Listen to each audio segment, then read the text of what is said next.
안녕하세요. 우만사입니다. 제가 결혼할 남친과 결혼식 올리기 2달 전에 신혼집을 계약을 한 이후로 회사에서 해외 연수다 뭐다 해서 바쁜 관계로 그동안 신혼집을 통 들여다보지를 못했습니다. 친정엄마 혼수가전 등 이것저것을 쇼핑을 하면서 오후 늦은 시각에 제 신혼집으로 향했어요. 그동안 비어있기 때문에 예비 신랑이 미리 들어가서 살겠다는 것을 제가 싫다고 마다했는데요. 그래서 당연히 아무도 없을 거라고 생각을 했습니다. 자가도 아니고 임대라서 도배나 장판도 집주인이 새로 해주는 조건으로 계약을 했어요. 도배와 장판이 끝났다는 연락을 받고 저희 친정 부모님과 남동생이 신혼집 구경할 겸 해서 대청소도 해주었어요. 그런 후 결혼식을 보름을 앞둔 시점에서 본격적으로 신혼집을 꾸미게 돌입을 한 거죠.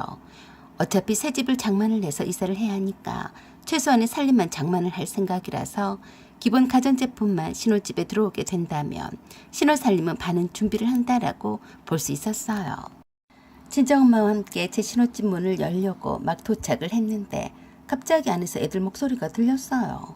깜짝 놀란 친정엄마가 그러셨습니다. 네 집에 누가 오기로 한 것 아니냐? 아니, 누가 와 있는 거지? 라고 하며 문을 열고 들어갔습니다. 형님 네들 둘이가 칼싸움을 하면서 뛰어다니고 있었어요. 그리고 거실 바닥에 두터운 담요가 깔아져 있고 그 위에 추리닝 차림의 시아버지와 시어머니가 대자로 누워서 손바닥만한 TV를 앞에 두고 보고 계셨습니다. 형님 네들 목소리에 묻혀서 번호키 누르는 소리를 듣지 못한 시부모님은 그대로 우리가 온지도 모른 채 누워 계셨어요. 제가 거실로 들어서자 그때서야 저를 발견한 시어머니가 시아버지께 일어나라고 하셨습니다. 어머니, 아버님 와 계셨어요? 그러자 시어머니가 뒤따라 들어오는 친정엄마를 보시고는 일어나시며 그러셨습니다. 아니, 사돈이 연락도 없이 어찌 오셨어요? 연락도 없이 오긴? 여기가 제 신혼집인데 딸네 집에 오면서 연락을 해야 하나요? 저희 엄마가 시부모님께 어색한 인사를 드리고 그러셨어요. 아, 네. 우리 지연이랑 자잘한 신혼살림도 사고 가전제품을 둘러보느라 이제서 왔네요. 이렇게 계실 줄 알았으면 편히 계시라고 오지 않았을 텐데 몰랐습니다. 아니요, 괜찮습니다. 괜찮긴. 갑자기 불편하게 계시리 왜 찾아온 거냐는 식의 표정이었어요. 제가 주방 살림이랑 이런저런 것들을 산 보따리를 들고 작은 주방 쪽으로 왔더니 계속해서 여기서 눌러 살아온 것처럼 가스레인지며 음식을 해먹은 흔적들이 너저분하게 남아 있었어요. 게다가 어디서 구했는지 조그만 시금털털한 냉장고도 있었고 냉장고 안에는 김치며 밑반찬들이 늘어져 있었어요. 저도 모르게 입을 쩍 벌리고 말았습니다.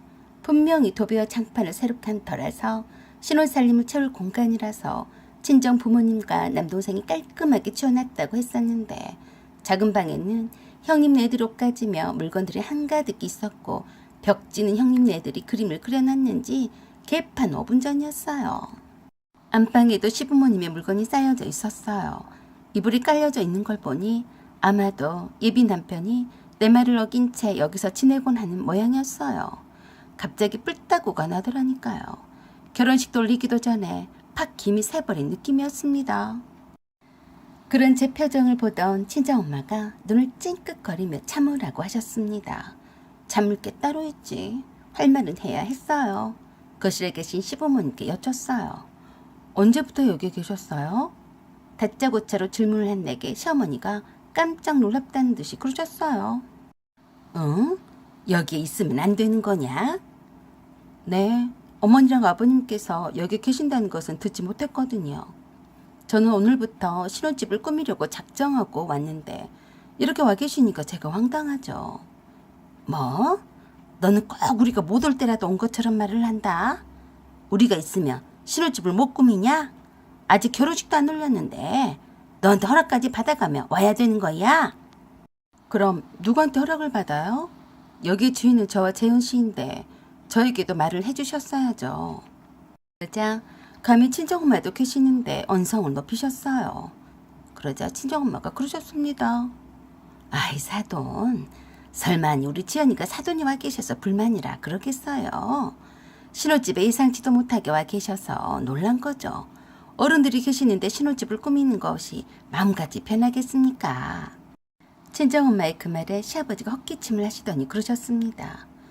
우리 아들이 괜찮다고 해서 결혼식 전까지만 있다가 갈 생각이었어요. 우리도 며느리가 갑자기 이렇게 찾아올 줄은 몰랐네. 너는 전화가 없냐? 오면 온다고 미리 연락을 주고 오면 우리도 방이라도 치워놓고 있을 텐데 안 싸돈을 베니까 민망하지 않냐. 친정엄마는 그저 웃으시기만 하는데 저는 별로 억지 웃음도 나오지 않아서 무표정한 얼굴로 있었더니 시어머니가 눈치가 보였는지 제게 그러시더라고요. 너는 불만인가 본데 재현이한테 허락을 받은 거다. 니들 둘이는 서로 연락도 않고 지내냐? 결혼식이 내일 모레인데 말도 않고 지내? 별꼴이네. 어디 며느리 무서워서 감히 살겄냐? 그래서 제가 그랬습니다. 네, 오빠가 말을 안 했어요. 그리고 오빠가 여기서 지내겠다고 했었는데 그러지 말라고 했거든요. 신혼살림이 대충 준비가 된 후에 들어오라고 했는데 이럴 줄은 몰랐네요. 날도 추워지는데 보일러 교체 공사를 하느라고 집이 집도 아니고 뭣도 아니고 난리라서 재현이가 그동안 여기서 지내라고 한 것이다. 그런 걸로 섭섭하게 생각을 하면 내 며느리 아니다. 그런데 어머니, 보일러 교체 공사가 그렇게 오래 걸리나요? 하루면 끝나지 않아요? 왜? 넓으냐? 여기는 내 아들네 집도 된다. 내 아들이 계약자야. 너는 아직 결혼식 전이라서 내 며느리도 아닌데 내가 내 아들네 집에 와 있는데 꼭 그렇게 눈치를 줘야 하겠냐? 보일러 교체 공사가 하루에 끝나든 아니든 네가 무슨 상관이냐? 어머니, 말씀은 바로 하셔야죠. 어머니 아들네 집이 아니라 아들과 며느리의 집이에요. 당연히 며느리 눈치는 살피셔야죠. 뭐시여? 네가 지금 그래서 우리를 보고 당장에 나가라 이 말이야? 어메, 살다가 별꼴을 다 보겠네. 못 나간다면 네가 어쩌려고 그러냐? 겸사겸사해서 여기서 좀 지내다 갈 때 되면 갈 것인디 그 새를 못 참네. 당연히 시부모라서 속마음은 그렇지 않더라도 잘 오셨다며 환대할 줄 알았는데 예상 바뀌었는지 성질부터 내셨어요. 네 형님이 가게를 하니까 여기가 애들을 보러 오기도 용이하고 애들 방도 좀 더 넙직하니까 애들도 지내기도 편하고 얼마나 좋으냐. 그래서 당분간 여기서 지낼란다. 내가 있다고 네 신혼살림이 못 들어오는 건 아니지 않냐? 어머니, 아버님, 죄송하지만 전 싫어요. 뭐? 싫다고 했냐? 네, 재현 씨 잘못이죠. 제가 재현 씨 좀 혼 좀 내야겠어요. 오늘은 늦었으니까 주무시다가 내일 짐 다 싸서 비워주세요. 신혼살림도 들여놓으려면 여기 있는 것들 전부 다 비워주셔야 해요. 너는 어쩜 눈 똑바로 뜨고 그렇게 말하냐? 너 내 말 못 들었니? 네 결혼식 전에 비워주겠다고 했는데 그것도 못 참겠다는 거야? 네, 그전에는 신혼살림을 들을 수가 없잖아요. 그때 마침 예비 남편이 들어왔습니다. 더 정확히 말하자면 예비 신랑인데요. 저와 친정엄마를 보자마자 귀신이나 본 줄 알고 깜짝 놀라더라고요. 장모님, 안녕하세요. 지연아, 언제 왔어? 나한테 연락도 없이 오면 어떡해? 뭐? 여기가 네 집이야? 내가 네 허락을 받고 와야 하니? 아니 그게 아니라 내가 우리 엄마랑 아빠랑 와 계신 것을 설명을 하려고 그런 거지. 그러자 시어머니가 그랬어요. 설명은 무슨 알아두고 설명? 내가 다 말했다. 그러자 친정엄마가 듣기 불편하셨는지 예비 신랑에게 그랬어요. 자네, 나 좀 보세. 안방으로 따라 들어오게. 엄마가 내리까는 목소리에 예비 신랑이 쫄아서 안방으로 엄마를 따라 들어갔어요. 저는 그 사이에 쇼핑한 살림 도구들을 정리를 하려고 싱크대 장을 열어봤는데요.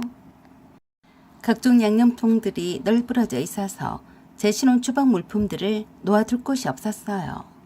그래서 진보다리를 그대로 안방으로 끌고 와서 엄마와 얘기를 나누고 있는 예비 신랑에게 그랬어요. 너 나한테 뒤질라고 환장했냐? 내가 신혼집 꾸며야 되니까 너도 들어오지 말라고 했어. 안 했어?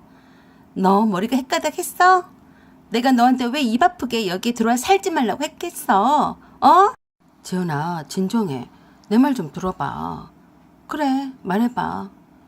보일러 교체 공사를 한다는데 한 김에 주변에 배관이 노후가되어서 누수 위험도 있다고 해서 바닥도 뜯어야 하고 해서 큰 공사 돼버린 거야. 그래서 타일도 다시 박아야 하고 그러는데 그동안 지내실 곳이 없잖아. 조카들도 있는데 네가 이해해야지.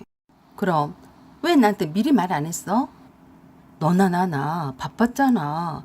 그리고 이만한 일로 네가 이해해 줄 줄 알았어. 뭐? 이만한 일? 도배랑 장판이랑 싹 다 새로 하고 새 기분을 새 살림을 들여놓을 생각에 신혼김을 잔뜩 내리던 신부의 기분은 생각도 안 하니? 작은 방에 가봐. 네 조카들이 벌써 벽에다 난장판을 펴려놨더라. 그걸 우리 말고 누가 와서 본다고 그래? 어린애들이 그런 걸 가지고 너무 그러지 마라. 뭐시 어째? 너무 그러지 말라고? 내 신혼은 내 인생에서 처음이자 마지막 한 번뿐이야 이 자식아. 그런데 나보고 이해만 하고 참으라 이거냐? 분명히 말하는데 내일 당장 여기서 짐도 다 빼고 다 가주셨으면 해. 알았어? 알았어. 진정하고 오늘은 이만 돌아가. 내가 우리 부모님께 잘 말씀을 드릴게. 그러자 엄마가 예비 신랑의 어깨를 두드리며 그러셨어요. 우리 사위만 믿겠네. 신혼집에 친정 식구든 시댁 식구든 함부로 들락거리는 것은 아닐세. 알았나?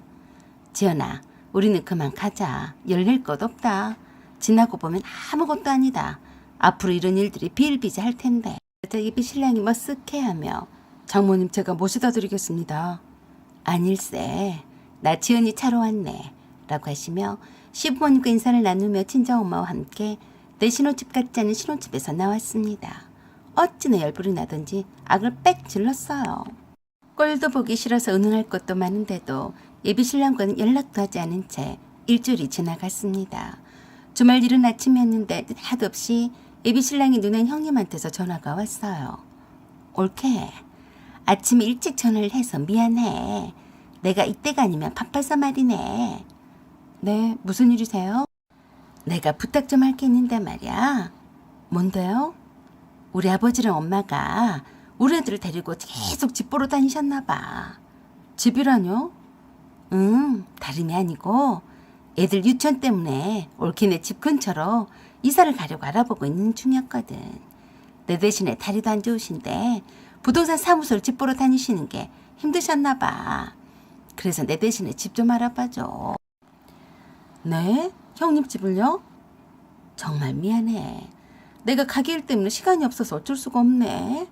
우리 애들은 엄마랑 아버지한테 맡기고 재은이랑 함께 재은이 신혼집에서 멀지 않은 곳으로 괜찮은 집이 있나 찾아보고 마음에 들면 나한테 사진도 찍어 보내줘. 어때? 이건 또 무슨 소리야? 내 신혼집 근처로 형님 이사할 집을 알아봐 달라니? 나를 은근슬쩍 떠보겠다는 거야. 뭐야? 하필 왜 내 신혼집에서 가까운 곳을 찾는 거지? 그래서 바로 물었습니다. 왜 저희 신혼집에서 가까운 곳으로 찾는 거예요? 이번에 우리 애들이랑 엄마랑 아버지가 재은이 신혼집에서 지내다 보니까 좋더라네. 놀이터도 가깝고 유치원도 멀지 않고 그리고 무엇보다도 내가 애들 보러 가기도 동선이 좋더라니까. 그래서 그러네. 뭐야? 아예 내 신혼집을 놀이방을 만들겠다는 거야. 뭐야? 별꼴이야. 틈만 나면 나한테 애들을 맡기고 일을 나가겠다는 거 아니야? 기가 막혔어요. 또 얼마나 시부모님이 들락거리실까요? 안 봐도 뻔하더라고요. 그래서 제가 그랬어요. 형님, 딱 맞는 집이 있네요. 벌써 알아본 거야? 어디? 제 신혼집이요. 장난하나? 재은이 신혼집에 우리가 어떻게 들어가? 제가 신혼집을 다시 내놓을 테니까 그거 형님이 계약하세요. 뭐? 전화를 일방적으로 끊어버리고 형님의 전화가 다시 울려도 받지 않았습니다. 그랬더니 예비 신랑이 전화를 했어요. 너 그건 무슨 말이야? 우리 신혼집으로 이사를 오라고 했다며? 말 그대로다. 우리 신혼집에서 가까운 곳으로 집으로 찾아봐 달라고 하길래 아예 우리 신혼집에 들어와 살라고 한 거야. 뭐가 잘못됐냐? 그래? 우리가 누나한테 신혼집을 양보하고 다른 곳으로 다시 구하잔 말이지? 일단 임대인에게 연락을 해서 자기 누나가 들어가 살도록 계약을 변경하도록 하는 게 어때? 아 그래? 네가 우리 누나를 위해서 이렇게 신경을 써주고 이해를 해주다니 고마워. 아직 우리 결혼식 날짜는 있으니까 부근에 매물이 나와 있는 거 있나 찾아보자. 예비 신랑은 제가 기특한 생각을 했다며 저와 죽더라고요. 일사천리로 부동산 사무소로 가서 저희 계약은 취소하고 예비 신랑이 누나 집으로 다시 계약을 한 터라 계약금도 돌려받았는데 돈은 제 계좌로 넣어달라고 했습니다. 그때까지 애비신랑은 아무런 눈치도 못 채더라고요. 부동산 사무소를 떠나며 제가 그랬어요. 이제부터 네 갈 길 가라. 이 시간 이후부터는 서로 연락하지 말고 지내자. 무슨 말인지 말귀도 못 알아듣고 눈만 꿈뻑거렸어요. 나는 너랑은 결혼 안 한다. 전세 계약금은 내가 네 집에 건너간 혼수품을 돈으로 계산해서 다 채우고 남으면 돌려줄게. 기가 막히다는 듯이 화를 내더라고요. 그래서 제가 그랬습니다. 우리 결혼을 파기한 것은 바로 너야. 신혼집에 네 집 식구들을 불러들인 건 너잖아. 그리고 우리가 결혼한 이후에도 네 누나는 얘들을 우리 집에 맡길 참이었지? 그렇게 배려심이 없는 너나 네 집 식구들을 미리 알게 되어서 참 다행이다. 라고 하며 내게 사정하는 그에게 뒤도 돌아보지 않고 제 갈 길을 갔습니다. 사연은 여기까지입니다. 감사합니다. 안녕하세요. 오만사입니다. 재작년에 시아버지께서 돌아가셨습니다. 시골에 혼자 남으신 시어머니께서 유독 외로움을 타시면서 자주 저에게 연락을 주시곤 하셨어요. 저도 맞벌이라서 자주 시어머니를 찾아뵙지는 못하고 살뜰히 챙겨드리지는 못하지만 늘 마음이 쓰이곤 했습니다. 그날도 제 퇴근 시간에 맞춰서 어김없이 시어머니가 전화를 하셨어요. 소라 엄마야, 퇴근했냐? 네 어머니, 지금 막 왔어요. 오늘은 별일 없으셨어요? 별일이 없긴. 날이 엄청 추워졌다. 안 아프던 삭신도 쑤시고 기운이 하나도 없어. 그럴 때마다 걱정이 되곤 했어요. 시아버지가 돌아가신 이후로 부쩍 아프다는 소리를 자주 하시곤 합니다. 시골에 적막하게 혼자 사시는 어른이라서 여간 신경이 쓰이는 게 아니죠. 시어머니가 사시는 동네는 나름 국화축제로 유명한 곳에 있는 바로 근처 마을인데요. 그래도 깡촌 중에 깡촌이라 할 수 있습니다. 옆집과 따닥따닥 붙어있지 않고 떨어져 있어서 집에 무슨 일이 나도 모를 정도예요. 혹시라도 시어머니가 편찮으시다거나 급히 도움을 받아야 할 일이 생기면 휴대폰으로 가까운 이웃집과 이장님 댁 전화번호를 누르시라고 하면서 늘 휴대폰을 목에 걸고 다니시라고 말씀을 드렸어요. 낮 동안에는 마을회관에서 같은 동네 어르신들과 함께 지내니까 그나마 안심이 되곤 하는데 마을회관에서 집으로 돌아오신 이후에는 저와 남편에게 전화를 하시는 것이 하루의 일상이 되셨습니다. 제가 맏며느리라서 저를 편하게 생각을 하시는 분이셨어요. 시아버지께서 건강하게 살아 계실 때에는 그렇게 일욕심도 많으시고 부지런하시더니 아버님이 돌아가신 이후로는 만사가 귀찮으신지 집 옆에 있는 밭에만 나가시고 다른 일에는 손도 안 대시는 것 같았어요. 오히려 그게 잘 됐다 싶기도 했습니다. 땅을 파서 돈이 나오거나 금을 캐는 것도 아닌데 농산일을 혼자 사시다가 아프시면 안 되니까요. 어머니, 날도 추워지는데 방을 따숩게 하고 주무세요. 환절기라서 감기라도 걸리면 큰일이세요. 아이고, 기름값이 얼마나 비싼데 그러냐. 나 혼자서 뭐하러 불을 떼겠어. 걱정은 마라. 추우면 전기장판 위에서 자면 되니까. 다름이 아니라 더 춥기 전에 일찌감치 김장을 하는 게 어떠냐? 아, 벌써요? 좀 이르지 않겠어요? 그래도 추우면 힘들지 않겠냐? 예전처럼 김장을 많이 안 하니까 대충 해서 해치우자. 춘삼이 각시도 새로 들어왔는데 김장해야지 않겠냐? 네, 그럼 언제 갈까요? 뭐 미룰 거 있냐? 너만 괜찮다면야. 이번 주말에 하면 좋겠다만. 어쩌냐? 저는 괜찮은데 아가씨랑 동서는요? 내가 연락하마. 별일이 없으면 오겠지. 네, 알았어요. 아가씨랑 동서가 시간이 된다고 하면 저도 갈게요. 그런 후 새 식구가 된 지 얼마 안 된 동서에게 전화를 했습니다. 동서, 어머니 전화는 받았어? 아니요. 무슨 일인데요? 응, 어머니가 김장을 하자시네. 날 잡자고 하셔서 일단 돌아오는 주말에 하자시는데 동서랑 서방님이 시간이 되나 모르겠네. 아, 그러세요? 형님은 그날 괜찮으세요? 난 시간을 비울 수 있어. 조금 머뭇거리더니 그러더라고요. 실은 형님, 그날 부부 동반으로 산에 가기로 했거든요. 김장하지 말고 그냥 사 먹으면 안 돼요? 저희는 친정에서 그냥 조금씩 갖다 먹으면 되는데요. 글쎄, 김장을 하는 것보다도 어머니가 혼자 계시니까 겸사겸사해서 내다보고 김장도 하자는 거지. 그럼 다음 주 주말에 날 잡는 건 어떤가? 네, 다음 주 주말로 날 잡아요. 금요일 저녁에 퇴근 후에 솔아빠랑 바로 갈 테니까 동서도 그때 와. 네, 그때 봬요. 그리고 또 아가씨한테도 전화를 했습니다. 아가씨, 어머니한테 말 들었지? 무슨 말요? 김장하자고 날 잡으시자고 하셨는데 동서가 다음 주 주말에 시간이 된다고 해서 그날 하기로 했네. 아가씨는 그때 올 수 있지? 그래요? 알았어요. 어머니가 돌아온 주말에 날 잡은 줄 아시니까 다음 주 주말에 하기로 했다고 말씀 좀 드려줘. 알겠지? 그래요. 내가 엄마한테 말할게요. 드디어 김장을 하러 시어머니가 계시는 시골에 팥비 내려갔습니다. 밤에 도착을 했는데 우리 말고는 아무도 와 있지 않더라고요. 어머니, 아가씨랑 동선에도 오늘 온다고 했는데 아직 연락이 없었어요? 뭐? 뭐하러 그러냐? 내가 오지 말고 내일 천천히 오라고 했다. 왜요? 왜긴 왜야. 밤길 운전이 얼마나 힘든데 밝은 대낮을 놔두고 오라고 하냐? 어머니, 저한테는 일이 많으니까 항상 전날 저녁에 퇴근해서 빨리 오라고 하셨잖아요. 내일 동틀 때 와서 언제 김장을 해요? 너랑 네 동서랑 같냐? 네? 무슨 말씀이세요? 제가 동서랑 뭐가 다른데 그러세요? 너는 한 말이 그렇게 많냐? 네가 네 동서랑 어떻게 같아? 너는 늘 일을 하던 애이고 네 동서는 애기가 아니냐? 뭘 할 줄 안다고 시켜먹겠냐? 일만 더디고 번잡스럽지. 그 애가 박사라던데 공부만 했을 뿐이지 손에 물 한 번 묻혀봤겠냐? 그런 애를 데리고 무슨 김장을 담는다고 그래? 아무리 나이 드신 시골 노인의 말이라도 기분이 엄청 언짢았습니다. 어머니, 제가 시집 온 첫 해부터 김장하는 법을 가르친다면서 얼마나 일을 많이 시키신 줄 아세요? 저도 동서만큼 배울 만큼 배운 사람이에요. 저나 동서나 똑같은 며느리인데 저 혼자 일하라고 그러시는 거예요. 그래도 엉뚱한 말씀을 하셨어요. 아따, 말도 많다. 네가 그 정도도 안 하려고 했냐? 네가 조금 고생하면 여러 사람이 편할 것을 가지고 말이 많다. 잔말 말고 온 김에 밥 한 술 뜨고 얼른 너랑 나랑 배추나 절이자. 그래야 밤새 간이 잘 배어서 내일 버무릴 것 아니냐. 네가 맨날 하던 것인께 이건 일도 아니지? 이게 무슨 말이야? 맨날 하던 것이니까 쉬운 죽먹기다 이 말씀이신데 영 기분이 나빴어요.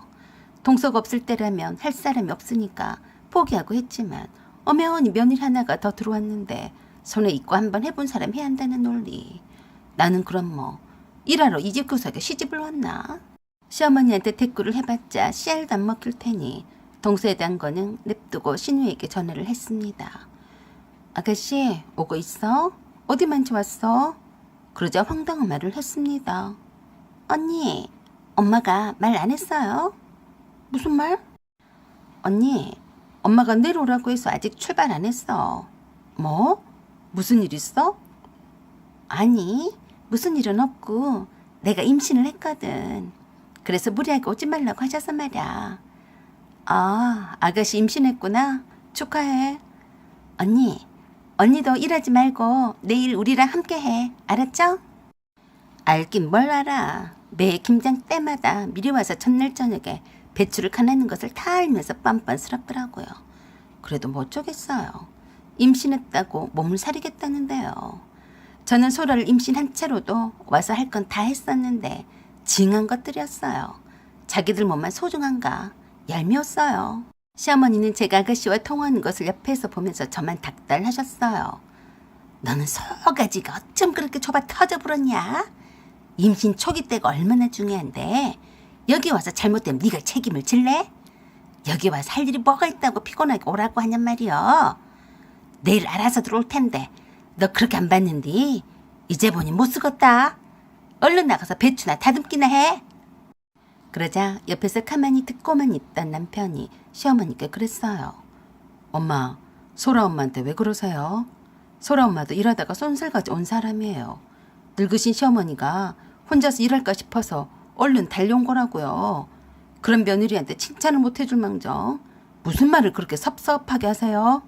그랬더니 시어머니가 더 화를 내시며 소리를 질러대셨습니다. 이 새끼가 엄마 앞에서 자기 마누라 편든 것 좀 보소. 나는 갓난쟁이 너를 없고도 네 할머니가 부르면 군소리 않고 밭일도 하고 밤에 자다가 불 때라고 하면 불도 떼고 그런 세월을 살았어. 며느리가 돼가지고 이 정도의 생색을 내고 그러면 쓰냐? 어머니, 그건 옛날이고 지금은 시대가 다르잖아요. 소라 엄마는 일하다가 퇴근해서 온 사람이에요. 소라 엄마도 힘드니까 쉬고 제가 혼자서 가낼게요. 그러자 정색을 하시며 저에게 얼른 마당에 있는 수도가로 나가서 배추를 따듬어서 가느라고 다그치셨습니다. 소라 아빠는 여기까지 운전하고 왔으니까 TV나 보고 쉬고 있고 나랑 소라 엄마랑 밤새 내내 하면 금방 한다. 넌 나오지 말아라잉. 그러시면서 저에게 얼른 마당에 나가서 일하라고 밀어채끼셨습니다. 그래서 제가 그랬어요. 어머니, 밥 먹은 게 차야겠어요. 저 일 못하겠어요. 소라 아빠랑 하시던가 아니면 내일 동서랑 아가씨랑 오면 함께 하시던가요. 뭐야? 일이 이렇게 처댕겨져 있는데 그 말이 나오냐? 얼른 나가지 못해. 어머니, 소라가 놀라겠어요. 소리 지르지 마세요. 소라는 소라 아빠한테 맡기고 얼른 배추들을 따듬으란 말이요. 어메 속 터져. 그러자 남편이 나서서 그런 시어머니를 말리면서 그랬습니다. 엄마도 참 형신이랑 재수씨를 부를 생각이 아니었으며 뭐하러 저렇게 배추를 많이 갖다 놓으셨어요. 맛있게 해서 나눠 먹으려고 그랬지. 말도 많네. 너는 얼른 들어가란께. 엄마, 소라는 잠 올 때는 소라 엄마만 찾아요. 이렇게 힘든 일은 남자가 해야죠. 엄마는 들어가 계세요.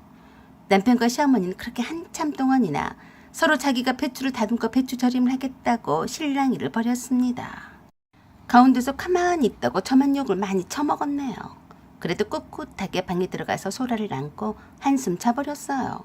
하는 수 없이 시어머니는 그 오밤중에 아들이 일하는 것이 안타까우셨는지 내일 식구들이 다 오면 함께 하자시며 남편과 함께 방에 그냥 들어오셨어요. 시골이라서 그런지 새벽이 참 시끄러웠습니다. 멀리서 개 짖는 소리에 길고양이 우는 소리며 닭이 우는 소리가 유별나게 크게 들리더라고요.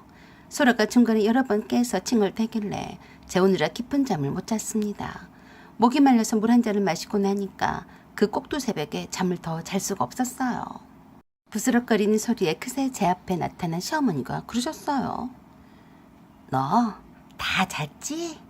그럼 얼른 애들이 오기 전에 배추나 절여놓자. 나와 어서. 어머니, 잠도 없으세요? 이 새벽에 뭘 한다고 그러세요? 저 못해요. 아가씨네랑 동서내고 오면 함께 해요. 더 잘 거니까 깨우지 마시고요. 라고 하고 방으로 얼른 들어갔습니다. 저도 웬만하면 그렇게는 안 했을 텐데요. 저를 아주 일꾼으로 아시는 터라 어쩔 수가 없더라고요. 시어머니는 제 뒤에다 대고 계속해서 씨부렁거리시다가 혼자서 마당에 나가서 배추를 다듬으셨는데 그러던지 말던지 냅뒀어요. 그래도 마음이 불편해서 남편을 깨워서 마당으로 내보냈어요. 제가 남편을 깨워서 내보냈다고 엄청 제 욕을 하시는 소리가 들렸는데 신경 안 쓰고 한숨 더 잤습니다. 신우와 동서는 둘이 약속이라도 한 듯이 점심때가 한참이나 지나서 도착을 했어요. 남편이랑 제가 오전 내내 배추를 다듬고 절이고 있었는데 신우와 동서네 부부가 도착을 하자마자 시어머니가 저에게 또 그러셨어요. 아야, 너 뭐하냐? 애들 밥 차려줘야지. 동서, 그리고 아가씨, 밥 차려줘야 돼? 지금 일하다가 밥 차리러 가기 그러니까 배달을 시켜 먹으면 안 될까? 그러자 시어머니가 소갈머리 없이 그런다고 난리셨습니다. 너 안 그러더니 왜 그러냐? 얘가 정신이 하나도 없네. 멀리서 운전하고 오느라 고생했는데 네가 밥상 차리고 기다리고 있었어야지. 내가 다 시켜야 하냐? 어머니, 저는 일찍 와서 일하고 있었잖아요. 밖에서 점심은 먹고 와야 맞는 거죠. 라고 하자 시어머니가 기가 막히다며 팔딱팔딱 뛰셨습니다. 그래도 아랑곳하지 않고 제가 신우랑 동서에게 그랬어요. 부엌에 가면 라면도 있고 김치도 있으니까 간단히 점심을 차려 먹고 나와. 그러자 시어머니는 그게 웬 말이냐며 동서가 들고 온 선물 보따리에 정신이 팔려서 냉동실에 고기를 꺼낸다, 생선을 꺼내서 굽는다고 일하시다가 말고 신우야 동선의 점심상 차리게 여념이 없으셨어요. 그러는 동안에 마당에서 저와 남편이 물을 다듬고 있는데 어느 누구 하나 나와서 거두는 사람이 없었어요. 배추절임 거의 다 해놓고 배추소에 들어갈 야채를 준비하는 중인데 점심 식사를 한나절 하더라고요. 멀리서 바라보니 신우는 태자로 누워있었고 신우 남편과 동선에는 뭐가 그리도 기쁜지 자기네들끼리 깔깔거리고 있었어요. 그러자 남편이 거기다 대고 말했어요. 남자들은 밥 다 먹었으면 장갑 끼고 빨리 나오는 게 어때? 그 말에 시어머니가 기절초풍을 하면서 그러셨습니다. 그 무슨 말 같지도 않은 소리를 하냐? 밥 먹었으니까 이젠 소화 좀 시켜야지. 그 말에 동서가 마당으로 쭈뼛쭈뼛 나와서 제게 그러더라고요. 형님, 제가 뭘 해야 할지 모르겠어요. 라고 하자 그새 또 방에서 달려나온 시어머니가 동서에게 그러셨습니다. 네가 뭘 할 줄 안다고 그러냐? 이런 것도 일해본 사람이 하는 것이다. 너는 그냥 네 형님이 하는 것만 구경하면 된다. 듣고 있는 제가 어이가 없어서 그랬어요. 동서, 처음부터 할 줄 아는 사람이 어디 있겠어? 일단 몸빼바지 걸치고 장갑 끼고 오기만 하면 되네. 제 말을 콧구멍으로 들었는지 어쨌는지 대꾸도 않고 시어머니가 하지 말란 말만 꼬지곳대로 듣더라고요. 그냥 아무것도 할 줄 모른다는 듯이 구경만 하고 자빠졌더라고요. 신우는 임신이라서 안방에서 태자로 누워있고 박사동서는 옆에서 구경만 하고 자빠졌으니 제가 열불이 안 나겠냐고요. 그 표정을 읽은 남편이 갑자기 핸드폰을 집어들더니 그랬습니다. 처형, 장모님이 쓰러지셨다고요? 네, 알았어요. 지금 당장 갈게요. 어찌나 놀란 목소리로 크게 말을 했던지 시어머니도 들으셨어요. 이게 뭔 소리냐? 엄마 큰일 났어요. 지금 김장이고 뭐고 빨리 소라 엄마랑 병원에 가야겠어요. 소라 엄마, 장모님이 위독하시대. 얼른 가자. 남편이 제게 눈 한쪽을 찡긋했습니다. 그대로 다 팽개치고 얼른 도망쳐 나왔어요.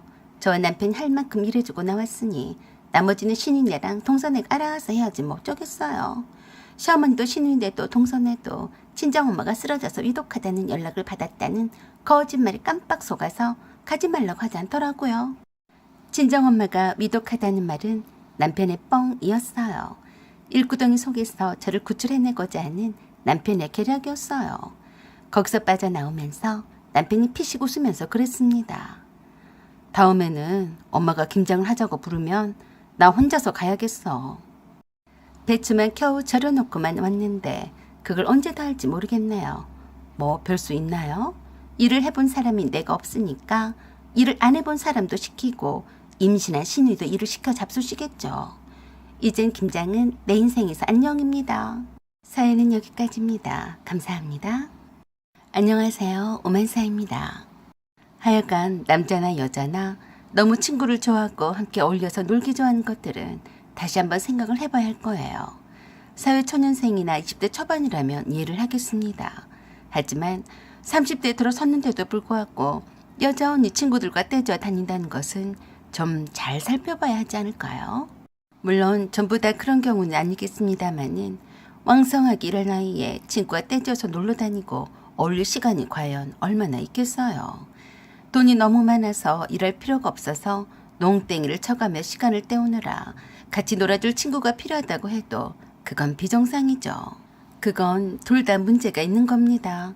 남자건 여자건 떼져서 몰려다니면 꼭 사고가 나게 마련이고요. 인간의 심리라는 게 혼자서는 꿈도 못 꿔보는 일조차도 여럿이 함께 있으면 이상한 군중심리에 없던 용기도 생기는 법인데 그게 꼭 평소에 해보지도 않던 일탈로 엇나가는 경우가 있습니다. 부모를 잘 만나서건 아니면 일찍 성공을 해서 경제적 자유를 얻어서건 간에 돈이 많아서 친구가 주변에 들끓어서건 간에 시간이 너무 많아서 그 무게를 주체를 하기 힘들어서 사람을 찾아 헤매는 인간들도 있습니다. 이 친구 저 친구를 만나서 쓰잘데기 없는 잡담이나 농담 까먹기를 하며 스트레스를 푸는 게 아니라 공함과 재미없는 시간들을 보내기 위해서인데요. 새로운 친구를 사귀고 만나는 것도 하루 이틀이지 그 따분함의 강도는 점점 높아만 가게 되니까 그렇게 의미 없이 만나는 친구들과 일탈일삼으며 짜릿함을 맛보는 거겠죠. 그런 인간들은 그 친구들과 어울려서 들어간 돈이나 시간만큼 그 친구들과 깊이 있는 우정을 나누는 것도 아닙니다. 내가 언제든지 돈이 떨어지면 자동으로 나가 떨어지는 친구도 아닌 친구들인 거죠. 그런 종족들은 필히 마약에 손을 댈 것이고 활락을 쫓아다니다가 여자애들한테도 몹쓸 짓을 마다하지 않을 거네요. 제 의견에 반박의 여지가 있을 수도 있겠지만 친구들이 많은 것이 꼭 인간관계를 잘해쓴 것처럼 착각을 하며 사는 이도 있던데 그건 자신이 스스로 단단한 사람이 아닌 경우가 대부분이죠. 제 남편도 그런 경우였습니다. 정확히 말하자면 전 남편이었지만 생략하고 그냥 남편이라고 지칭하겠습니다. 남편은 돈이 많아서 경제적 자유를 잃은 사람은 아니었는데 친구 패거리들이 돈 좀 꽤나 잘 써대는 질 안 좋은 것들이었어요. 원래가 돈 좀 있다는 것들이 돈 좀 잘 뿌리고 다니면 그 맛에 붙어먹는 골빈 애들이 있기 마련인데요. 제 남편은 그 중에 한 명이었어요. 결혼 전에는 정말 몰랐습니다. 친구 자랑질을 얼마나 해대길래 다 괜찮은 사람인 줄 알았어요. 야, 이래봬도 내 친구들 중소기업의 회장 아들이 둘이나 있어. 걔네들이 우리 술값은 다 책임을 진다니까. 하여간 씀씀이가 달라. 걔네들 하는 거 보면 우리랑 차원이 다르다니까. 마치 자기가 잘나서 그 친구들이 달라붙는 것처럼 얘기를 했고 친구들이 많은 것이 그저 자기가 인간관계를 잘한 탓이라며 그것도 능력이라고 자화자찬을 하곤 했습니다. 웃기지 않습니까? 쫄다고 노르시는 한 주제 말입니다. 남편은 반듯한 직장에 다니는 지극히 평범한 사람이라서 회사 사람의 소개로 만났어요. 말도 잘하고 매너도 좋아 보이고 개그도 잘하고 인기가 많은 사람이었어요. 게다가 잘생겼어요. 나중에서 알았는데 성형을 했다고 들었습니다. 어찌됐든 얼굴이 한 몫을 한 건 사실이었어요. 저도 성격상 이것째고 저것째고 하는 스타일이 아니라서 한 1년을 사귀다가 결혼을 하게 되었습니다. 신혼여행은 스페인으로 가기로 했었는데 결혼식 다음날 아침 비행기라서 서울에 있는 호텔에서 첫날 밤을 보내기로 했어요. 회사를 다니랴 결혼식 준비를 하랴 이래저래 몇 달 동안 지친 몸이 호텔에 도착을 하자마자 천근만근이어서 그대로 쓰러져 잠이 들었어요. 살짝살짝 들려오는 남편의 힉거리는 소리에도 꿈인 줄 알고 잠에 취하느라 정신이 없었죠. 그렇게 깊은 잠을 몇 시간을 잤는지는 모르겠으나 왠지 얼굴이 가렵고 꿉꿉했어요. 분명히 화장을 지우고 자긴 했는데 너무 피곤해서 꼼꼼히 세안을 하지 않은 탓일까 싶어서 얼굴을 긁으면서 욕실로 들어선 순간 귀신을 본 줄 알았습니다. 순간 잠이 확 깨버리더라고요. 욕실 거울에 비친 내 얼굴이 만신창이가 되어 있었어요. 아니 얼굴뿐만이 아니라 목과 팔 그리고 다리에도 발바닥에도 온통 붉은색 낙서투성이었습니다. 히스레저의 조커처럼 얼굴 전체에 흰색 붓탕질 위에다가 빨간색 립스틱으로 찢어진 입을 그리고 거기에다 시커먼 눈썹 연필로 꿰맨 자국도 똑같이 칠을 해놨어요. 제가 얼마나 놀랐겠어요. 열받은 제가 침대 대자로 퍼자고 있는 남편 얼굴에 어퍼컷을 날리려고 했는데 남편의 손에 쥐어져 있는 휴대폰이 자꾸 신호음이 뜨길래 제가 열어봤어요. 남편 친구들의 단톡방이었는데요. 야, 뭐해? 벌써 자는 거야? 미션은 완수를 해야지. 싱겁게 얼굴에 그림만 그리고 말 거야. 왜 중계를 하다가 말어? 네 마누라가 처녀인지 아닌지 확인해야지. 어쩜 첫날 밤인데 신부가 저렇게 뻘고 자냐? 이야, 코도 골고 자는 거 아니냐? 킥킥킥, 진짜 웃기다. 얼굴에 그림을 그린데도 새서 모르고 자는데 정말 재밌다. 크크크, 이거 동영상 찍어서 우리가 본 거 달면 개들 조풍하겠다. 야 임마, 안 들키게 하는 게 미션이니까 잘해라. 비가 거꾸로 솟는 기분이었어요. 내가 세상 한 번도 모르게 퍼질러 자는 동안에 내 얼굴에 그 짓을 해놓고서 실시간으로 친구들에게 중계를 하고 있었던 겁니다. 이런 미친 새끼를 그냥 놔두면 되겠어요. 차분히 그 단톡방에 오고 간 것들을 보니까 가관도 그런 가관도 아니었습니다. 남편은 골프 4개에 져서 그 벌로 신혼 첫날 밤을 동영상을 찍어서 올리는 거였더라고요. 완전히 또라이들이었어요. 어떤 자식은 여친이 아닌 다른 여자랑 바람핀 영상도 찍어서 올렸고 또 어떤 자식은 유부남인 주제에 이혼하고 다시 살고 싶은 여자라며 몰래 동영상을 찍어서 올렸더라고요. 또 어떤 자식은 어디 룸카페에 싱싱한 애가 한 명이 들어왔다며 그 사진도 찍어서 올렸고 또 돈이 많다던 망나니는 자기 아버지 별장에 가서 며칠 동안 날 잡아서 놀자며 아가씨들 사진 올리면서 하나씩 골라 잡으라고 했습니다. 세상 이런 미친 것들은 말로만 들었지 진짜로 이럴 줄 몰랐어요. 야, 주식아, 자냐? 그래서 제가 톡을 달았습니다. 니들은 뒤졌어. 뭐가 뒤져 임마. 니들 마누라 그리고 여친 그리고 니들 회사에 있는 게시판에 싹 다 올려볼 거야. 아, 그리고 돈줄 새끼 2마리 잘근잘근 씹어줄게. 영창에 들어가서도 그렇게 힝당닥거리나 두고 볼 테다. 뭐야 너? 뭐긴 뭐야, 니들 저승사자지. 너 춘식이 아니냐? 혹시 재수씨? 아이 씨발새끼 들키지 말라고 했는데. 재수씨 진정해요. 통화합시다. 말로 해요. 남편 휴대폰이 불이 나기 시작했습니다. 남편이 다행히도 벨소리가 안 나게 해서 잠든 남편이 깨지 않았어요. 제가 잠든 남편 옆에서 밤새 뭘 했겠어요? 남편 친구들 와이프한테 여자친구한테 싹 다 거기 올라와 있던 동영상이며 단톡방의 내용들을 캡처를 해서 다 뿌렸어요. 그중에는 부잣집 딸과 상견례를 앞둔 친구도 있었는데요. 상대 여친에게도 보내버렸으니 그런 쓰레기랑 결혼을 하려고 할까요? 그것뿐만이 아니었어요. 각자 다니는 회사 게시판에다 미리 작성해둔 글과 동영상을 붙여넣기를 하느라 신혼 첫날 밤 새벽을 새하얗게 치서웠습니다. 남편은 그것도 모르고 코까지 골면서 잘 자더라니까요. 그리고 친구들 단톡방에 올라와 있는 것을 모두 모아서 시부모님께 친절하게 전송했습니다. 물론 남편 회사 게시판에도 대문짝만하게 게시를 했습니다. 그런 후 날이 밝을 때까지 남편을 바라보면서 어떻게 효과적으로 응징할 것인가 하고 꼴똘히 생각했어요. 아니나 다를까 남편의 핸드폰이 불이 나기 시작하더니 남편의 단톡방에 폭탄이 터진 것처럼 쌩 난리가 났어요. 춘식 이 새끼야. 그걸 우리 마누라한테 보내면 어떡해? 아니야. 춘식 이 새끼가 재수씨한테 들켰어. 재수씨가 보낸 것 같다니까. 그렇게 지옥문이 열리는 것도 모르고 세상 모르게 잠이 든 남편을 보다 못해 깨웠어요. 왜 깨우고 그래? 성질부터 내길래 제가 대급박을 한 대 줘박았습니다. 왜 그래 미쳤어? 그래 난 미쳤다. 어쩔래? 뭐? 당신 왜 그래? 아 그리고 내 핸드폰 어디 있어? 나한테 있다 이 미친놈아. 왜 남의 핸드폰을 갖고 있어? 이리 내놔. 이거 경찰서에 넘길 거야. 증거품이니까. 뭐? 경찰서에 넘겨? 너 말하는 꼬락서니까 왜 그냐? 너 내가 자는 사이에 내 얼굴이랑 내 몸에 별지를 다 해놓고 실시간으로 중계를 다 했더라. 어? 아니야 안 그랬어. 큰일 날 소리 하네. 너 나를 아주 우습게 봤다. 내가 네 거지 같은 친구들까지 다 엮어서 박살을 내버릴 거야. 네가 나를 아주 시금털털이 본 탓이니까 넌 이제 뒤졌어. 그 말에 남편이 태도가 달라지면서 제 다리를 붙들고 비열하게 웃으면서 그랬습니다.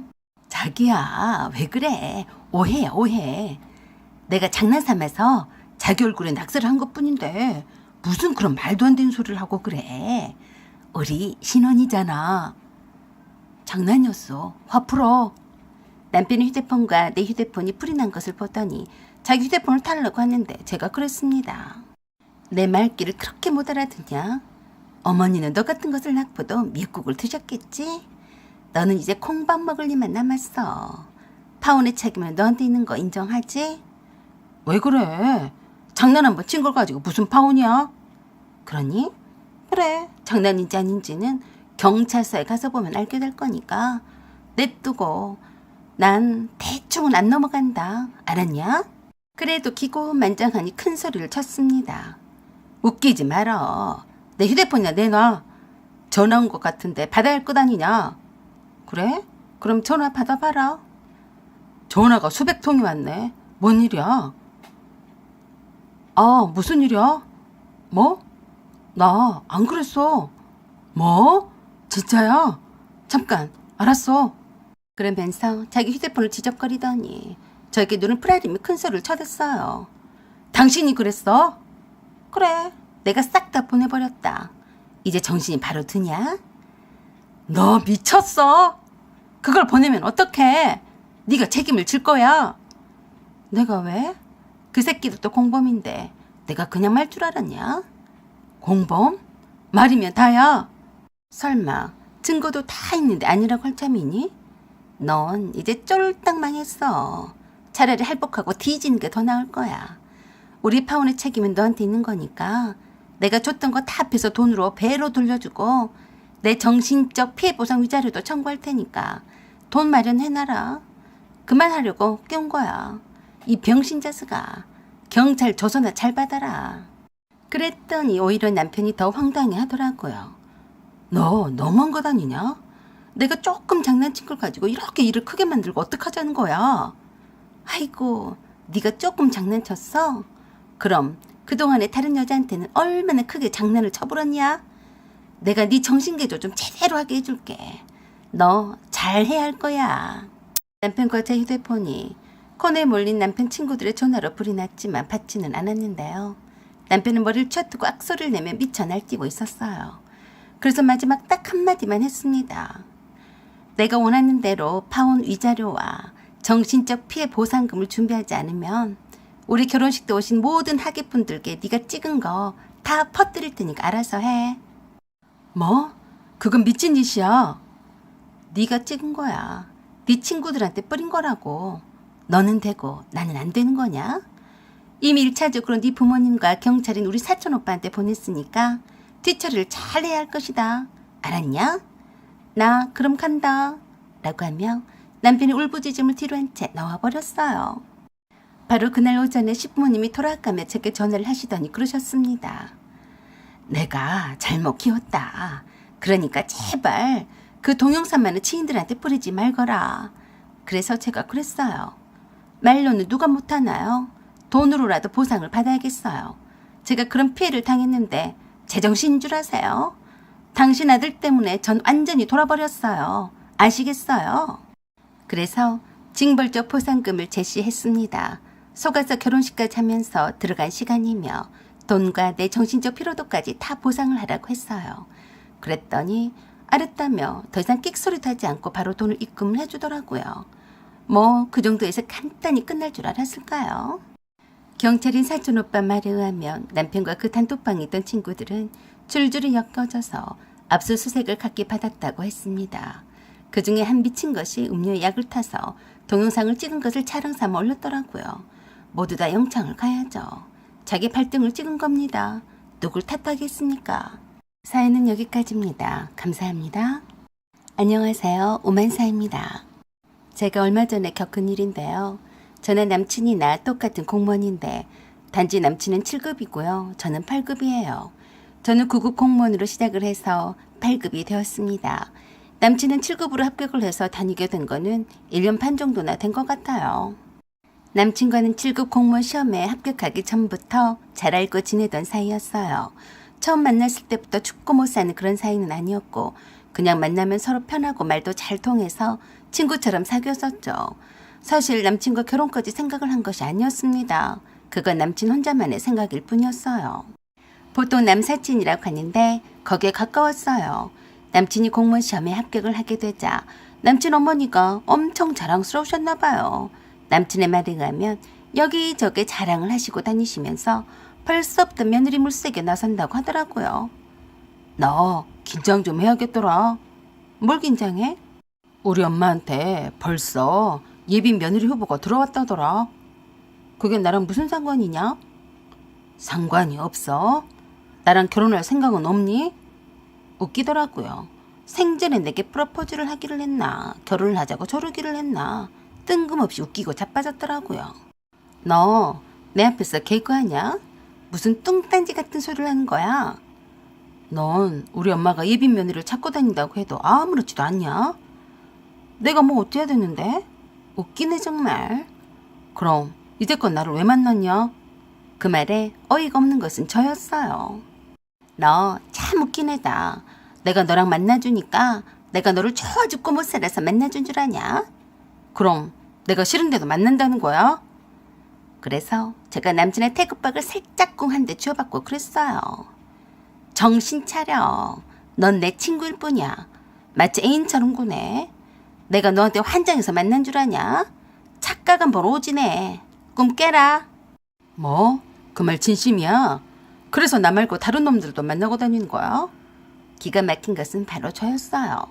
너 오늘 어떻게 된 거 아니냐? 내가 너 말고 다른 누구를 만나든 네가 무슨 상관이니? 너 내가 여자로 보여? 당연하지. 그러니까 내가 너를 만나는 거지. 너도 알면서 왜 모른 척해? 알긴 뭘 알아, 짜샤. 네가 나를 좋아한다는 거 나도 느낌을 알고는 있었어. 당연한 것 아니냐? 이렇게 이쁘고 학교에 다닐 때도 너보다 공부도 잘했고 키도 너보다 크고 말도 잘하고 성격도 좋고 등등. 나를 좋아하지 않을 수가 없지. 너는 나보다 잘난 거라도 있긴 하는 거냐? 왜 없어? 뭔데? 넌 8급 공무원이고 난 7급이잖아. 이래도 내 앞에서 잘난 체 할 거야? 아이고, 7급 공무원 합격한 걸 가지고 참 잘 우려먹네. 눈꼴 시럽더라니까요. 그래도 뭐 어쩌겠어요. 사실인데. 그건 그러네. 그래서 막 나한테 대시해도 된 줄 알았냐? 아주 혼자서 북치고 장구치고 다 해먹어라. 남친의 초등학교 6학년 때 같은 반이었어요. 유독 햇볕에 걸린 것 같은 까무잡잡한 피부에 키도 지금보다 더 작기도 했고 무엇보다 꾀재재한 행색이 늘 없어 보이는 아이였습니다. 그에 반해 저는 긴 머리를 양갈래로 곱게 따서 반에서 키도 가장 컸었던 귀티나는 인싸였어요. 이건 어디까지나 제 생각이지만 말입니다. 같은 반에 있던 남자친구들이 저를 좋아하지 않는 애들이 없을 정도로 제가 인기가 많았어요. 그랬어도 남친과는 그 어린 시절에 이렇다 할 추억거리는 하나도 없을 정도로 친하게 지내지는 않았습니다. 그랬던 그가 고등학교에서 같은 반에서 만나게 되면서 친구가 되었어요. 다른 애들처럼 말을 거칠게 하지도 않았고 허세 같은 것도 없었어요. 있는 듯 없는 듯이 조용히 지내면서도 자기처럼 몸집이 작고 약해 보이는 애들을 골라서 괴롭히는 애들에 맞서서 유일하게 대들었던 친구라서 제가 다시 보게 된 거였죠. 공부도 못하는 것도 아니었어요. 아주 상위 그룹의 밑바닥 정도라고나 할까요? 중상위권 정도나 됐는데 4년제 국립대학은 무난히 갈 수 있는 수준이었어요. 그저 친구 사이라서 줄기차게 연락을 하면서 지냈는데 프로포즈를 이딴 식으로 촌스럽게 하다니. 친구니까 그냥 귀엽게 봐주려고 했었죠. 저는 그가 친구 이상이 아니었으니까요. 그때까지는 내 남사친으로 잘 지내고 있었는데 7급 공무원 시험에 합격을 하더니만 자신감이 뿜뿜 올랐는지 제게 대하는 태도가 조금 달라졌습니다. 그래도 친구라서 그런지는 몰라도 귀엽게 봐주고 있었어요. 그런데 어느 날 갑자기 뜬금없는 모르는 전화가 울려댔어요. 모르는 전화번호라서 받지 않았더니 계속해서 전화벨 소리가 울렸어요. 그래서 받았더니 다짜고짜로 어떤 아주머니 목소리가 들려오면서 제 이름을 부르더라고요. 닥신자 아니니? 누구세요? 닥신자 전화가 맞아요. 네, 제가 탁신자인데요. 누구세요? 근데 왜 전화를 안 받아요? 내가 잘못 누른 줄 알았네. 아줌마, 누구세요? 아줌마? 나 달식이 엄마. 달식이요? 저 그런 사람 몰라요. 뭐? 달식이 몰라? 아참, 우리 봉삼이 알지? 봉삼이가 어렸을 때 이름이 달식이야. 아니, 그것도 몰라? 달식이? 전 달식이 말이에요. 그래, 이제 알아듣네. 내가 달식이 엄마야. 네, 그러세요? 그런데 무슨 일이세요? 내가 말야, 우리 달식이한테 신자양을 소개시켜달라고 그렇게 말해도 안 보여줘서 내가 어떡해. 궁금한 사람이 찾아와야지. 그래서 신자양 집에 와 있어. 무슨 말인지 앞뒤가 안 맞았어요. 제가 집에서 전화를 받았는데 제 집에 와 있다니. 뭐야? 저기 죄송하지만 저는 제 집에 있는데요. 어디 와 계신다는 말씀이신지. 신자양 아버지가 고깃집을 운영을 하신다고 안 했나? 나 지금 신자양을 보러 신자양 아버지가 운영을 한다는 그 고깃집에 와 있어. 아, 그러세요? 저는 식당에 잘 안 가요. 그런데 무슨 일로 저를 보러 오셨어요? 무슨 일이겠어? 우리 달식이랑 사귄다면서 왜 한 번도 인사를 안 와? 내가 말이야, 신자 씨를 보러 직접 와야겠어? 죄송한데요. 달식이 어머니, 저는 달식이랑 그냥 친구 사이예요. 친하게 지내는 것뿐이에요. 아이고, 남녀 사이의 친구 사이가 뭐야. 꼭 그렇게 한 발 빼려고 그러더라. 우리 달식이한테 지금 줄을 섰어. 뭐가요? 뭐겠어? 우리 달식이 뭐가 큰 교회 집사인데 내가 총동 주일인가 뭔가 해서 한번 따라갔더니 달식이가 7급 공무원이라니까 삽시간에 볼 때까지 달려들었어. 자기네 결혼을 안 한 딸이 있다면서 말이야. 무슨 말이 이렇게 장황한지 제가 중간에 끊을 수밖에 없었어요. 달식이 어머니, 저도 달식이가 좋은 친구이면서 좋은 신랑감인 거는 인정을 하겠어요. 그러니까 그 줄 선 아가씨들 중에서 한번 만나보라고 하세요. 제가 하던 일이 있어서 이만 끊어야겠어요. 그러자 갑자기 목소리 톤이 달라졌습니다. 뭐시라? 내가 달식이 엄마인데 전화를 끊겠다는 것이요? 내가 뭘 여기까지 내 며느리를 보러 왔는데 안 오겠다는 거요. 뭐요? 사문 목소리가 격앙이 되는 것 같길래 제가 얼른 그랬어요. 네. 그럼 잠깐만 기다리세요. 갈게요. 당연히 그래야지. 어른이 인부 한 대까지 일부러 왔는데 인사도 안 하는 게 말이 돼? 여기 온 김에 사돈 어른도 뵙고, 아니 그럴 게 아니라 상견례를 해버리지 뭐. 안 그러냐? 네? 상견례요? 뭐로 시간 아깝게 따로 날 잡아. 스피드 시대 아니여. 온 김에 상견례 하자고 해. 부모님 모시고 와. 기다릴 테니까. 라고 하시며 툭 끊어버리셨습니다. 저는 당황해서 얼른 탈식이에게 전화를 했어요. 탈식아, 너 어디 있니? 나 친구들하고 술 한잔 하고 있는데. 큰일 났다. 네 엄마가 우리 아빠 식당에 와 있대. 나한테 전화를 해서 상견례 하자면서 얼른 오라고 하시더라. 어떻게 된 일이야? 전혀 아무것도 모르는 눈치였어요. 뭐? 엄마가? 잠깐 끊어봐. 내가 엄마랑 통화해볼게. 달식이가 달식이 어머니께 전화를 드렸더니 그러시더랍니다. 네가 전화할 줄 알았다. 마침 잘 됐다. 다 냅두고 얼른 이쪽으로 오니라. 오늘 떡 본 김에 장사 지낸다고 온 김에 신자 부모님 좀 만나고 가야겠다. 엄마, 신자는 그냥 친구야. 아직 결혼 약속도 안 했단 말이야. 나한테 말도 없이 가면 어떡해? 네가 신자랑 아니면 결혼을 안 한다며. 그냥 친구가 어디 있어? 네가 그렇게 우물쭈물 진도를 안 빼니까 엄마가 이렇게 나서는 것 아니냐. 잔말 말고 나 하는 대로만 하면 되니까 빨리 오기나 해. 라고 하시며 툭 끊으시고 더 이상 전화도 안 받으셨대요. 달식이가 저에게 전화를 해서는 통사정을 했습니다. 엄마가 저러시는 거는 우리 사이를 잘 이해를 못해서 그러는 거니까 네가 이해해라. 이왕 이렇게 된 거 장인어른과 장모님께 정식으로 인사를 드리면 안 되겠냐? 얼렁뚱땅 구렁이 탐 넘어가듯이 일을 벌이려고 하길래 제가 똑소리 나게 그랬어요. 달식아, 너 행동 똑바로 해야 할 거야. 네가 이러는 거 너한테 마이너스야. 내가 지켜볼 테니까 잘 수습해라. 내가 네 친구로서 해주는 말이다. 제가 목소리를 깔고 말하자 그때서야 기가 죽은 듯이 그러더라고요. 알았어. 내가 다 알아서 할게. 그래도 일단은 네 아버님과 어머님께 가서 인사는 드릴게. 인사는 무슨 인사? 그러는 한참 후에 아빠가 운영을 하시는 고깃집에 도착을 해서 탈식이를 만났는데요. 아무리 훑어봐도 탈식이 어머니는 안 보였어요.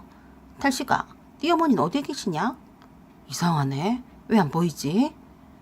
우리 집 식당을 네가 가르쳐준 것 아니었어? 아니야. 내가 가르쳐준 적은 없고 그냥 고깃집을 크게 한다고만 말했지. 난 네가 가르쳐준 줄 알았어. 아니야. 난 말씀을 드린 적 없어. 전화해봐. 그러자 달식이가 달식이 엄마한테 전화를 했더니 그러시더랍니다. 아직까지 뭐하고 자빠졌냐? 빨리 와. 엄마, 나 여기 백도대간에 와 있는데 엄마가 안 보이는데 여기 오신 건 맞아요? 뭐? 백도대간? 태백산막이 아니여? 엄마, 번지수 잘못 찾으신 거예요? 그러자 달식이 엄마가 같이 왔던 회원들에게 그러셨어요. 여기가 태백산맥이요. 뭐라더라? 백도대간이요. 여기가 백도대간 아니여? 그러자 옆에 있던 달식이 엄마 회원분들이 입을 모아서 그랬습니다. 태백산맥. 어머, 어떡해? 내가 잘못 왔냐? 네가 나한테 그랬잖아. 시청 바로 옆에 가장 큰 고깃집이라고. 여기 말고 어디 있다고 그래? 엄마, 거기 아니에요. 그 시청 말고 다른 시청이에요. 알지도 못하면서 왜 가셨어요? 뭐시여? 나는 당연히 여기 있는 시청인 줄 알았지. 어쩐지 겁나게 뽀대나고 사람도 줄을 섰더라. 엄마, 그리고 제가 분명히 시청 옆에 있는 고깃집인 백도대간이라고 말한 것 같은데 엄마가 그새 까먹고 엉뚱한 데로 가신 거예요. 그럼 네가 광주시청 옆이라고 제대로 말을 해줬어야지. 당연히 이쪽 지역에 있는 시청인 줄 알지, 안 그래? 달식이 엄마의 목소리가 어찌나 크던지 제가 다 듣고도 남겠더라고요. 두 사람의 통화 내용을 듣다 보니 어찌된 영문인지 다 알고도 남았어요. 두 사람이 제대로 꼴값을 떨더라고요. 그래도 얼마나 다행인가요? 남의 영업점에 와서 진상을 안 떨게 되었으니 말입니다. 달식이는 계속해서 자기 엄마하고 입씨름을 했습니다. 저한테 말도 없이 왜 가셨냐고요? 왜 했겠어? 네가 그랬잖냐. 신자가 잘 나가는 고깃집 사장의 딸이라고. 그래서 내가 사전조사를 하러 온 거야. 얼마나 매출이 잘 나가는지 확인차 온 건데. 근데 아들아, 나 어떡하냐? 여기가 신자네 아버지가 운영하는 고깃집인 줄 알고 우리 개혼들한테 자랑하려고 다 불렀지 뭐냐. 그래서요? 내가 우리 개혼들한테 우리 사돈들 양반이 운영하는 곳이라며 실컷 먹고 싶은 거 다 주문하라고 했지 뭐냐. 대충 잡아도 소갈비만 해도 32분인데 큰일 났다. 엄마, 그러게 왜 개혼분들 오라고 해서 그거 누가 계산하라고 그러셨어요? 제정신이세요? 그러게 네가 왜 제대로 안 가르쳐준 거냐. 엄마가 거지예요? 민망하지도 않으시냐고요.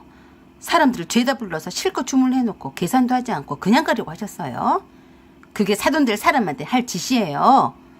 아들 인생을 망칠 셈이시냐고요. 네? 달식이가 자기 엄마한테 열이 받아서 얼굴이 빨개진 채로 소리를 질러댔습니다. 그런 달식이 표정이 심상치 않아 보여서 얼른 달식이를 끌고 식당 밖에 있는 잔디밭에 벤치로 데리고 갔어요. 내가 쪽이 팔려서 못 살겠어요. 신자가 나한테 얼마나 소중한 사람인지 엄마는 모르겠어요? 그깟 7급 공무원이 뭐가 대수라고 신자네 집에 가서 갑질 한번 제대로 해볼 생각이었어요? 내가 나 부끄러워서 어떻게 신자 얼굴을 보겠어요? 네? 달식이 말에 더 화가 난 달식이 엄마가 또 난리였어요. 이놈의 자식이 죽어라 내 몸 하나 희생해서 키워서 7급 공무원을 만들어놨더니 배은망덕하게 뭐지? 네가 지금 그 여시한테 빠져서 엄마를 그렇게밖에 말 못해? 너 이놈의 자식 당장 여기 와서 고깃값이나 계산해. 못하니까 알아서 하세요. 공무원 월급이 얼마나 된다고 그러세요? 내 월급도 이젠 앞으로 안 드리고 제가 다 관리할 거니까 그리 하세요. 그리고 집에 안 들어갈 거예요. 월세방이 널리고 널렸는데 제가 왜 엄마 집에 들어가요? 라고 하며 전화를 끊어버렸어요. 달식이 전화가 계속해서 불이 났지만 달식이는 달식이 엄마의 전화를 받지 않았습니다. 그래도 푼이 안 풀린다는 듯이 씩씩거리더라고요.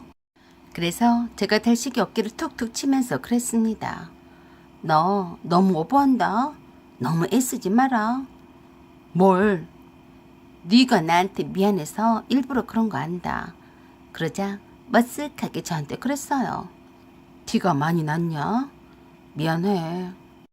네가 진짜로 내게 미안함을 느꼈다면 말이다. 오늘 너와의 우정도 끝내야겠다. 무슨 말이야? 우정을 끝내겠다는 말은 나를 남자로 받아주겠다는 거야? 아니, 너를 남자로 받아주지 못하기 때문에 친구 사이도 깨진 거잖아. 오늘 이후로는 다시는 연락을 하지도 만나지도 말자. 뒤탈없게 네 어머니 단속도 잘해서 남의 영업점에는 못 오시게 해라. 그랬더니 거의 울상이 되어서 제 손을 잡고 사정을 했어요. 너 너무한 거 아니냐? 네가 나에 대해서 잘 알잖아. 나 괜찮은 놈이야. 다시는 이런 일은 없을 테니까. 아니지, 너도 들었잖아. 우리 엄마랑 같이 안 살겠다고 한 거 말이다. 내가 오죽 네가 절실하면 그러겠니. 그래서 안 된다는 거야. 달식아, 정신 차려. 몇 달만 지나면 너는 나를 금방 잊어버려. 아니, 몇 주만 지나도 그자 언제 그랬냐는 듯이 아무렇지도 않을 거야. 잘 가라.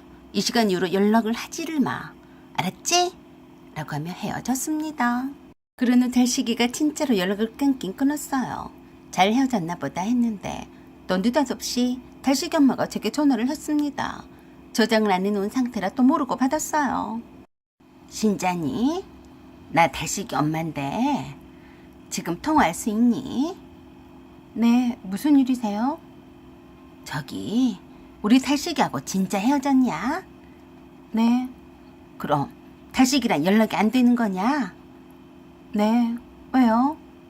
저기 혹시라도 연락이 되거들라 내게 전화 좀 하라고 해줄래? 아니요, 그렇게는 못하겠는데요. 뭐시여? 요것 좀 보게. 달식이가 네가 아니었으면 저렇게 변하지도 않았다. 누구 때문인데 아주 싸가지 없구만. 제가 할 소리를 하시네요. 달식이를 위한다면 달식 인생에서 어머니가 사라져 주셔야 할 거예요. 이건 충고를 드리는 겁니다. 다음부턴 전화하지 마세요. 라고 하며 끊었습니다. 끝까지 무엇을 잘못했는지를 잘 모르시는 것 같아서 안타깝기만 했습니다.